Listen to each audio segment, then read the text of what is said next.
गोटे 9 वर्षर झीर तार पुनर्जन्म कथा मन पड़ा बंधुगण आउ से तार हत्याकारी को सजा देवाई सी जहा करथिले ताहा सुनिले आपणक रोममूल टांकुरी उठिबो। बंधुगण ई सत्य चमत्कारी घटनाटी घटिथिला हैदराबाद रो गोटे छोटिया गाँ चिलुकुर ठारे। आउ सेई गाँ रो गोटे मध्यवित्त परिवार रे जन्म होइथिले गोटे छोटिया पिला जहार नाम रखा जाइथिला संध्या। संध्या पिला दिनर बहुत जोरे डरुथिले। जदि केही संध्या को एकुटिया घर भितरे छाड़ी पळाउथिले किंबा केतेबेले लाइट बंद होई जाउथला तेबे से बहुत जोरे चित्कार करुथिले। किंतु परिवार लोके किछि भी बुझी पारु नथिले कि कोउथि पई ताकू एते डर लागुछि। हां बंधुगण आउ जेतिकी जेतिकी संध्या बड़ हेबाकू लागिले तांकर परिवर्तन मध्ये सेतिकी अजब प्रकार हेबाकू लागिला। केबे केबे अचानक राति रे निदर उठी पड़ी चित्कार करी कहउथिले विक्रम सार मते छाड़ी दियो मते मारनी। किंतु एही सब घटना देखि संध्यार बापा मां को लागे कि झियो बोधे खराब स्वप्न देखि बिळे बिळे होउछि। सेति पई सेमाने आउ किछि न भाबी चुपचाप रही जांती। किंतु बंधुगण संध्या जेतेबेले 9 वर्षर होइथाय तांकु जणा नथिला कि तांको सहित कोन घटिबा को जाउछि आउ जहा कि तांको जीवन को पूरा पूरी बदलाई देइथिला। सबदिन भली सेही दिन मध्य संध्या एवं तांको बापा सेही गाँ रे थिबा 500 वर्षर पुराना बालाजी मंदिर को दर्शन करिबा पई जाइथांते। जेतेबेले संध्या एवं तांको बापा भगवान बालाजी को दर्शन करुथिले अचानक भगवानकर घंटी खसी छोट झियो संध्यार मुंडरे पड़िथिला। आउ सेहीठारे छोट झियो संध्या बेहोश होई पड़िथिले। तांको बापा माँ बहुत चिंतित होई पड़िले एवं सेही गाँर सबु लोक माने मध्ये चिंतित होई पड़िले। कारण छोटिया गाँ तेणु करी गाँर सबु लोक गोटिए परिवार परि रहुथिले। किछि समय परे जेतेबेले संध्यार होश आसिला आउ से जो प्रश्न कले ताहा सुनी माँ बापा सहित समस्त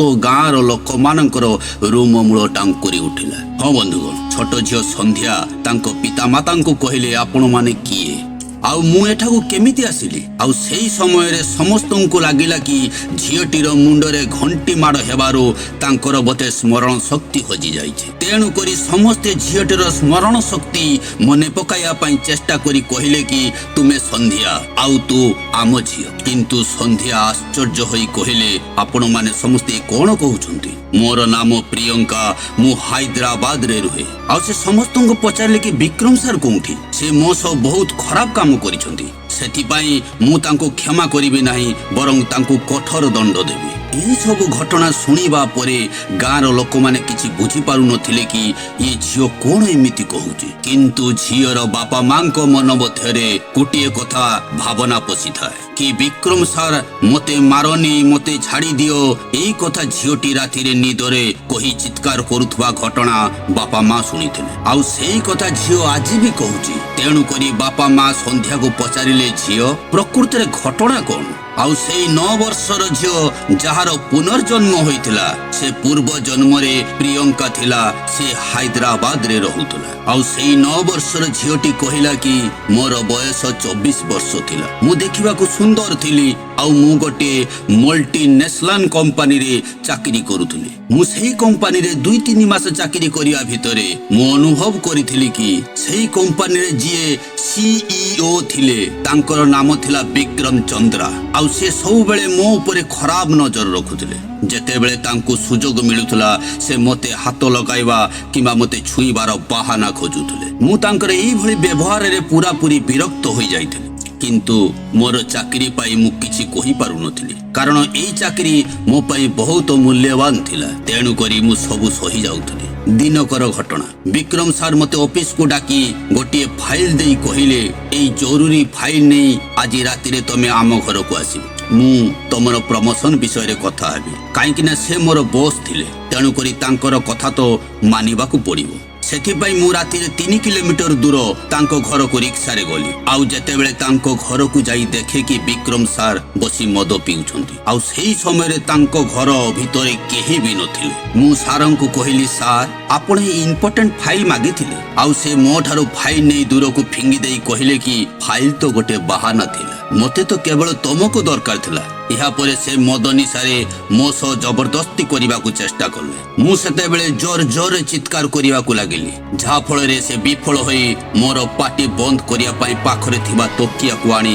ମୋର ମୁହଁରେ ଚାପି ଧରିଲେ। ଆଉ ସେତେ ପର୍ଯ୍ୟନ୍ତ ଚାପି ରଖିଲେ ଯେତେ ପର୍ଯ୍ୟନ୍ତ ମୁଁ ନ ମରିଛି। ଆଉ ମୁଁ ଯେତେବେଳେ ମରିଗଲି ସେ ମୋର ଶରୀରକୁ ନେଇ ତାଙ୍କର ବଗିଚାରେ ପୋତିଦେଲେ। ଆଉ ଯେତେବେଳେ ଆଜି ମୋର ସନ୍ଧ୍ୟା ରୂପରେ ପୁନର୍ଜନ୍ମ ହୋଇଛି, ତେବେ ଭଗବାନ ମୋ ଦ୍ୱାରା ଏହି କାମ କରିବା ପାଇଁ ଚାହୁଁଛନ୍ତି କି ମୁଁ ସେ ବିକ୍ରମ ସାରଙ୍କୁ ଜେଲ ପଠାଇବା ଦରକାର। ଏହି ସବୁ ଘଟଣା ଛୋଟ ଝିଅ ସନ୍ଧ୍ୟା ଠାରୁ ଶୁଣି ସାରିବା ପରେ ସେହି ଗାଁର ଲୋକମାନେ ଭାବିଲେ କି ବୋଧେ ଭଗବାନଙ୍କର ଘଣ୍ଟିଟି ଛିଡ଼ି ସନ୍ଧ୍ୟା ମୁଣ୍ଡ ଉପରେ ପଡ଼ିବାରୁ ସେ ସ୍ମରଣ ଶକ୍ତି ହରାଇ ବଲ ବଲ ହୋଇ ଯାହା ତା ମନକୁ ଆସୁଛି କହିଯାଉଛି।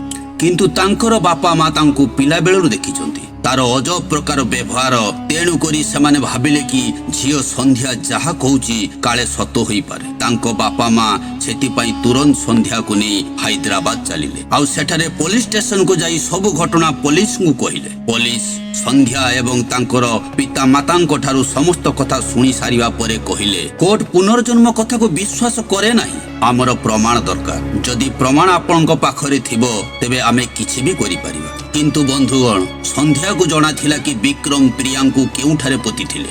ଏହାପରେ ପୋଲିସ ଆସି ବିକ୍ରମ ଘରେ ପହଞ୍ଚିଲେ। ଆଉ ସନ୍ଧ୍ୟାର କହିବା ଅନୁସାରେ ବିକ୍ରମର ବଗିଚାରେ ଖୋଳିବାକୁ ଲାଗିଲେ ଏବଂ ସେଇଠାରେ ସନ୍ଧ୍ୟାର କହିବା ଅନୁସାରେ ପ୍ରିୟଙ୍କାର ଶବ ମିଳିଥିଲା, ଯାହାକି ବହୁତ ଖରାପ ହୋଇଯାଇଥିଲା। ଆଉ ସେହି ଶବର ତଦନ୍ତରୁ ଜଣାପଡ଼ିଲା କି ବାସ୍ତବରେ ସେ ପ୍ରିୟଙ୍କା 10 ବର୍ଷ ପୂର୍ବେ ପ୍ରିୟଙ୍କା ସେହି କମ୍ପାନୀରେ ଚାକିରି କରୁଥିଲେ ଆଉ ଅଚାନକ କୁଆଡ଼େ ହଜି ଯାଇଥିଲେ। ଆଉ ଏହାପରେ ସନ୍ଧ୍ୟା ରୂପରେ ତାଙ୍କର ପୁନର୍ଜନ୍ମ ହୋଇଛି। ଆଉ ପ୍ରିୟଙ୍କାକୁ 10 ବର୍ଷ ପରେ ନ୍ୟାୟ ମିଳିଲା। ହଁ ବନ୍ଧୁଗଣ, କଥାରେ ଅଛି ମହାଦେବ ଚାହିଁଲେ କିଛି ବି କରିପାରନ୍ତି। ବାସ୍ତବରେ ପ୍ରିୟଙ୍କା ମହାଦେବଙ୍କର ଜଣେ ବଡ଼ ଭକ୍ତ ଥିଲେ। ତେଣୁ କରି ତାଙ୍କୁ ନ୍ୟାୟ ଦେବା ପାଇଁ ମହାଦେବ ତାଙ୍କୁ ପୁନର୍ଜନ୍ମ ଦେଇ କେତେ ସୁନ୍ଦର ନୀଳା ରଚନା କରିଦେଲେ।